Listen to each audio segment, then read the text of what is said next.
Hi friends, अब ITR के form ITR 1 और आईटीआर 4 लाइव हो चुके हैं। तो आज की वीडियो में हम सीखेंगे कि आईटीआर 1 कैसे फाइल करें। हम इनकम टैक्स की साइट पे आ गए हैं। यहाँ पे हमने डाउनलोड सेक्शन में गए और यहाँ पे हमने देखा कि 2025-2026 में आईटीआर 1 और आईटीआर फॉर्म केवल अभी 2 ही फॉर्म आए हैं और नेक्स्ट फॉर्म धीरे धीरे साइट पे आना शुरू हो जाएंगे। तो आज के वीडियो में हम सीखेंगे आईटीआर 1 कैसे फाइल करें। आईटीआर 1 फाइल करने के लिए सबसे पहले हमें दो डॉक्यूमेंट्स की मेन रिक्वायरमेंट रहेगी, एक एआईएस की और दूसरा 26 एएस की। तो एआईएस आप यहाँ पे ऑप्शन में जाके एआईएस डाउनलोड कर लेंगे और उसके हिसाब से अपना डेटा देख के उसको डिटेल को फिल कर लेंगे। और 26 एएस के लिए हमें यहाँ पे ई फाइल में जाके इनकम टैक्स रिटर्न में यहाँ पे व्यू 26 एएस का ऑप्शन दिया होगा, यहाँ पे आप जाएंगे और 26 एएस अपना डाउनलोड कर लेंगे। और इनकम टैक्स रिटर्न फाइल करने के लिए हम यहाँ पे इनकम टैक्स रिटर्न में जाएंगे और उसके बाद फाइल इनकम टैक्स रिटर्न, इस पर क्लिक करने के बाद असेसमेंट ईयर सेलेक्ट करना है। हमें रिटर्न अपनी फाइल करनी है 2024-2025, जिसका असेसमेंट ईयर 25-26 है। इसे सेलेक्ट करेंगे।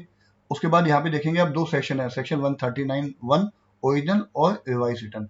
तो अभी हम ओरिजिनल रिटर्न फाइल करेंगे तो सेक्शन 139(1) के अंतर्गत, और इसे यहाँ पे हम नो कर देंगे। मोस्टली सभी के केस में ये नो ही ऑप्शन होता है। उसके बाद यहाँ पे सेलेक्ट देखेंगे आप दो ही आईटीआर के ऑप्शन आ रहे हैं, आईटीआर 1 और आईटीआर 4। तो सबसे पहले हम यहाँ भरेंगे आईटीआर 1 सीखेंगे आज। अब इसमें हम कंटिन्यू कर देंगे। अब कंटिन्यू करने के बाद आप देखेंगे कि अभी गवर्नमेंट ने इसे लाइव फाइल नहीं किया है। आप इसे केवल यूटिलिटी के माध्यम से ही फाइल कर सकते हैं। तो यहाँ पे आप अपनी यूटिलिटी अटैच करेंगे और रिटर्न फाइल करेंगे। अब हमें यूटिलिटी कहाँ से मिलेगी, इसके लिए हम देख लेंगे। अब यहाँ पे हम जाएंगे फाइल में, इनकम टैक्स रिटर्न फाइल, और यहाँ पे हम जाके देखेंगे यहाँ एक ऑप्शन दिया होगा आपको prefill data, download prefill data. यहाँ पे आप अपना ई प्रीफिल डेटा जो है, जो भी आपका इनकम टैक्स की साइट पे दिया हुआ है, वो यहाँ से आप डाउनलोड कर लेंगे। अब मैंने यहाँ पे यूटिलिटी ओपन कर ली है और यहाँ पे ऑप्शन आता है आपको इंपोर्ट प्रीफिल डेटा। तो यहाँ पे आप क्लिक करके अपना डेटा है जो प्रीफिल कर लेंगे। मैंने यहाँ पे डेटा प्रीफिल कर लिया है। तो अब आप यहाँ पे देखेंगे रिटर्न में कि सबसे पहले दिया हुआ है फर्स्ट नेम, मिडिल नेम, और ये सब डिटेल आपकी ऑटोमेटिक यहाँ पे फिल होके आ जाएगी। अब इसमें नेक्स्ट ऑप्शन आता है कि do you wish to exercise the option of 155A opting of the new tax regime, कि आप न्यू टैक्स रिजीम करना चाहते हैं या ओल्ड टैक्स रिजीम में जाना चाहते हैं। तो यहाँ पे आप देखेंगे डिफॉल्ट में नो, यानी कि डिफॉल्ट में न्यू टैक्स रिजीम दी हुई है। तो यहाँ पे हम इसको नो ही रहने देंगे और उसके बाद हम यहाँ पे नीचे आ जाएंगे। यहाँ पे आपको देखेंगे एक नया ऑप्शन दिया गया है इनकम टैक्स कैलकुलेटर का। अगर आपको अपनी इनकम कैलकुलेट करनी है तो यहाँ पे आप इनकम टैक्स कैलकुलेटर पर क्लिक करेंगे। अब यहाँ पे क्लिक करते ही आपके सामने इनकम टैक्स कैलकुलेटर ओपन हो जाएगा। तो यहाँ जाके आप एडवांस कैलकुलेटर में जाके यहाँ पे अपनी पूरी डिटेल फिल करके अपना टैक्स का कैलकुलेशन चेक कर सकते हैं। अब नेक्स्ट आ जाता है ऑप्शन हमारा, यहाँ पे आप जाके देखेंगे कि are you filing the return under the 7 pro of the 139(1). तो इसको हम यस कर देंगे। यहाँ पे जाके हमने इसे यस कर दिया। अब यस करने के बाद अब आपके पास यहाँ पे ऑप्शन ओपन हो जाएगी कि आपकी अगर 2 लाख से ऊपर की क्या कहते हैं आपने कोई खर्चा किया है तो वो बताइए कि यस या नो, या अगर आपका कोई इलेक्ट्रिसिटी का बिल है वो आपने 1 लाख रुपए से ऊपर किया है तो ये डिटेल आपको पूरी फिल करनी होगी।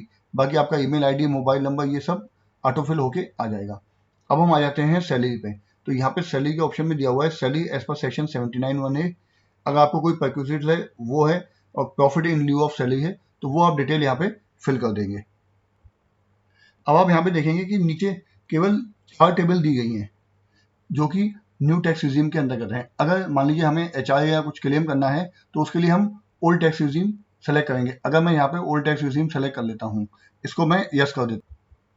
अब आप देखेंगे यस करते ही काफ़ी सारी टेबल्स यहाँ पे इनेबल हो गई हैं, जिसमें टीसीएस, टीजीएस, टैक्स पेबल, ये एटीजी, जीए, एटीजी ये सब पहले से ही थी और यहाँ पे अब और नई एडिशनल टेबल ऐड हो गई हैं। तो इनको हम एक एक बार समझ लेते हैं। वीडियो थोड़ी सी लंबी होगी, लेकिन अगर आप पेशेंस के साथ देखेंगे तो आपको आईटीआर फाइल करने में कहीं भी कोई गलती नहीं होगी और आप अपनी आईटीआर फाइल कर सकेंगे, क्योंकि इस बार की आईटीआर काफ़ी लेंथी है तो इसलिए इसको आपको बहुत ध्यान से समझना है कि इसको हम पूरा कैसे फाइल करेंगे। अब हम आ जाते हैं नीचे सेक्शन पे। यहाँ पे हम देखेंगे अलाउंसेस दिए हुए हैं। अगर इसे आप सेलेक्ट करेंगे यहाँ पे जाके, तो इसमें दिए हुए हैं कि आपका लीव अलाउंसेस है या आपका जो भी है कम्यूटेटेड है, जो भी आपको अलाउंसेस मिलते हैं आप अपनी फॉर्म 16 में देखेंगे, उसके हिसाब से आप इसको यहाँ पे फिल कर देंगे।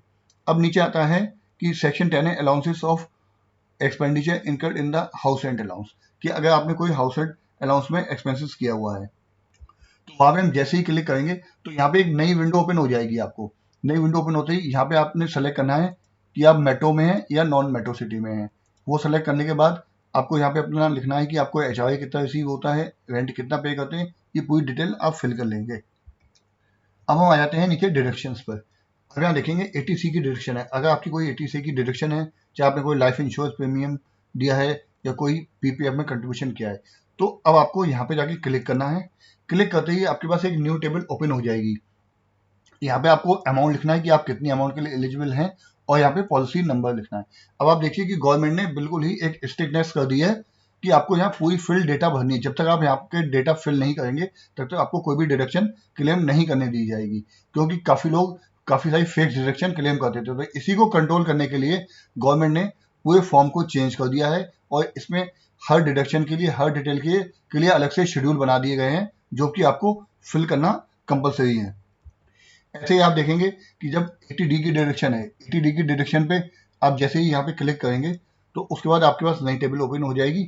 इसमें आपको इंश्योरेंस कंपनी का नाम लिखना है, पॉलिसी नंबर तक लिखना है। अब आप यहाँ पे देखेंगे और हेल्थ इंश्योरेंस का अमाउंट लिखना है, कि आप जब तक इंश्योरेंस कंपनी का नाम नहीं लिखेंगे, पॉलिसी नंबर नहीं लिखेंगे, तब तक आपको 80D की डिडक्शन क्लेम करने नहीं दी जाएगी। तो मेक श्योर कर लें कि जब आप ये डिडक्शन लें तो आपके पास पूरे डॉक्यूमेंट रेडी होने चाहिए, और रिटर्न फाइल करने से पहले आपको सभी डॉक्यूमेंट रेडी कर लेने हैं। ऐसे ही अगर आपने कोई हायर एजुकेशन के लिए लोन लिया हुआ है, 80D की आप डिडक्शन क्लेम करते हैं, तो यहाँ पे आप क्लिक करेंगे तो यहाँ पे एक विंडो ओपन हो जाएगी। अब आपको यहाँ पे देना है कि लोन टेकन फ्रॉम, कि आपने लोन कहाँ से लिया है, किसी बैंक से लिया है या किसी इंस्टीट्यूशन से लिया है। नेम ऑफ द बैंक, आपको यहाँ पे उसका नाम लिखना है। आपने लिखना है लोन का अमाउंट, कि कितना लोन आपने लिया था, और date of the securities of loan, sanction loan, कि आपका लोन कब सैंक्शन हुआ उसकी डेट लिखनी है आपने। टोटल अमाउंट लिखना है, और लोन का आउटस्टैंडिंग इस फाइनेंशियल ईयर में यानी 31 मार्च 2025 में कितना है वो लिखना है, और आपने सेक्शन 18 के अंतर्गत कितना इंटरेस्ट पे किया है, वो जब आप अमाउंट लिखेंगे तभी आप इसे क्लेम कर सकते हैं। ऐसे ही काफी सारी डिडक्शन देखेंगे, जो भी आपके ऊपर डिडक्शन एप्लीकेबल होती है उस पर आप क्लिक करेंगे, लेकिन मेक श्योर कर लें कि आपके पास इसके डॉक्यूमेंट रेडी होने चाहिए। अगर आपको नहीं पता है कि कौन कौन से डॉक्यूमेंट आपको चाहिए, तो इसकी मैंने एक सेपरेट वीडियो बनाई हुई है, आप मेरे चैनल पे जाके देख सकते हैं कि कौन कौन से आपको डॉक्यूमेंट की रिक्वायरमेंट होगी। इन सब सेक्शन को फिल करने के बाद अगर हम नीचे आ जाते हैं, यहाँ पे आता है कि exemption income as per the reporting purpose for which is taxable. अगर कोई आपकी ऐसी इनकम है तो उस इनकम का क्या नेचर है यहाँ पे सेलेक्ट करेंगे। यहाँ पे काफी सारी, आपकी कोई एग्रीकल्चर इनकम है या कोई भी अदर इनकम है, तो आप ड्रॉप डाउन पे जाके सेलेक्ट करेंगे और उसके हिसाब से इसको डेटा फिल कर देंगे। ऐसे ही आप देखेंगे कि यहाँ पे दिया हुआ है interest loan taken for the residential house property. अगर आपके पास कोई रेजिडेंशियल हाउस प्रॉपर्टी है और उस पर आपने अगर लोन लिया है, तो उसकी डिटेल भी आपको यहाँ पे देनी है। अब यहाँ पे आप सेलेक्ट करेंगे कि लोन टेकन फ्रॉम, लोन आपने किससे लिया है। नेम ऑफ द बैंक, उस नाम का बैंक के नाम लिखेंगे, लोन का अमाउंट लिखेंगे, और डेट ऑफ सैंक्शन लिखेंगे। तो यानी कि आपको पूरी फिल डिटेल भरनी है, कहीं भी आप कोई भी फेक क्लेम नहीं कर सकते डिडक्शन। तो गवर्नमेंट ने इसे बहुत ही स्ट्रिक्ट कर दिया है कि इसमें कहीं भी कोई भी, क्योंकि इससे पहले जो भी रिटर्न फाइल होती थी उसमें काफी सारे लोग फेक डिडक्शन ले लेते थे, कि भाई 80C की भी डिडक्शन ले लो, 80E की भी डिडक्शन ले लो, काफी सारी डिडक्शन फेक होती थी। तो इसमें गवर्नमेंट ने इन सबको कंट्रोल करने के लिए ये पूरे शेड्यूल बनाए हैं। इसके बाद आते हैं कि अगर आपकी कोई लॉन्ग टर्म कैपिटल गेन की इनकम है, तो वो हम यहाँ पे फिल कर लेंगे कि सेल ऑफ कंसिडरेशन कितना है, उसकी कॉस्ट ऑफ एक्विजिशन कितनी है। तो long term capital gain automatic यहाँ पे कैलकुलेट हो जाएगा, और उस पर टैक्स भी कैलकुलेट हो जाएगा। तो टोटल ये जो भी पूरा फॉर्म होगा उस पर आपका जो भी टैक्स बनेगा वो पूरा हो जाएगा। अब इन सब फॉर्म भरने के बाद आपको यहाँ पे ऊपर जाना है, और ऊपर यहाँ पे ऑप्शंस दिए हुए हैं। तो इन ऑप्शंस पे जाके हर एक शीट को यहाँ पे आपको वैलिडेट करना है। जैसे सभी ये वैलिडेट हो जाएंगी, उसके बाद आप यहाँ पे कैलकुलेट टैक्स का ऑप्शन पे क्लिक करेंगे। टैक्स के ऑप्शन पे क्लिक करने के बाद यहाँ पे पूरा आपका टैक्स कैलकुलेट हो जाएगा और जो भी अगर आपका टैक्स या रिफंड बनता है वो आपको यहाँ शो हो जाएगा। अगर आपका कोई टैक्स बनता है तो उस टैक्स को आप पे करेंगे। अब हम आ जाते हैं यहाँ पे टैक्स पेड के कॉलम पे। अगर यहाँ पे देखेंगे अगर आपने कोई भी एडवांस टैक्स पे किया है तो वो यहाँ पे आपका शो हो जाएगा। आपका TDS TCS है उसकी पूरी डिटेल यहाँ पे शो हो जाएगी और टोटल जो भी आपका टैक्स पे हुआ होगा वो यहाँ पे आपको दिखाई देगा और जो भी अमाउंट पेबल होगा वो आपको यहाँ पे टैक्स का अपना चालान भर के वो अपना डिपॉजिट कराना होगा। और अगर आप न्यू टैक्स रिजीम सेलेक्ट करते हैं तो आप देखेंगे कि यहाँ पे आपको कोई भी डिडक्शन का कॉलम नहीं मिलेगा। केवल आपको न्यू टैक्स रिजीम में जो भी अगर आपको कोई डिडक्शन है तो उसका ही कॉलम दिखाई देगा, बाकी 80C 80 डिडक्शन का कहीं भी कोई नहीं दिखाई देगा। अब आप नीचे आ जाएंगे, अगर आपकी कोई इनकम फ्रॉम अदर सोर्स है तो उसका भी डेटा प्रीफिल होके यहाँ पे आ जाएगा। अगर यहाँ पे आप देखेंगे डेटा पूरा प्रीफिल आ रहा है कि interest from saving bank account से कितना इंटरेस्ट मिला है, अगर कोई आपकी FD है तो उस पर कितना आपको इंटरेस्ट मिला है, तो ये डेटा ऑटोमेटिकली प्रीफिल होके आ जाएगा।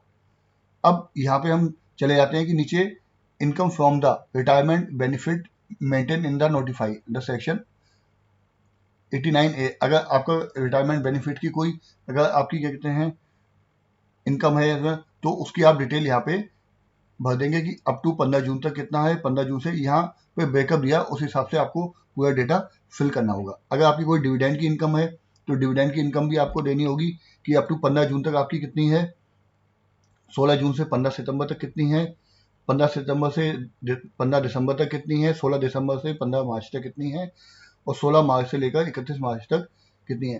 तो इसका आपको बाइफिकेशन देना होगा। तो मेक श्योर कर लें कि आप अपने जो भी डॉक्यूमेंट्स हैं, चाहे कैपिटल गेन के हैं, चाहे अपने हाउस प्रॉपर्टी के से हैं या सेल से रिलेटेड हैं या फॉर्म 16 है, तो वो सब अपने पास रेडी रखें और जाके एक बार मेरी वीडियो देख लें कि आपको कौन कौन से डॉक्यूमेंट की रिक्वायरमेंट है, तो जिससे कि आप जब रिटर्न फाइल करें तो आपके पास पूरा डेटा रेडी हो और आपको रिटर्न फाइल करने में कोई भी गलती या कोई परेशानी नहीं हो। अगर आपको कहीं भी कोई दिक्कत आती है रिटर्न फाइल करने में तो डिस्क्रिप्शन बॉक्स में मैंने अपना नंबर दिया हुआ है, वहाँ पे आप मुझे कॉल कर सकते हैं। ये पूरा इनकम टैक्स रिटर्न का फॉर्म ITR 1 था जो मैंने आपको बताया। आशा करता हूँ कि आपको ये समझ में आ गया होगा। अगर आपको कहीं भी कोई डाउट होता है तो आप कमेंट्स बॉक्स में मुझसे पूछ सकते हैं। अब नेक्स्ट वीडियो में हम सीखेंगे ITR 4 के बारे में कि ITR 4 हम ऑनलाइन कैसे फाइल करेंगे।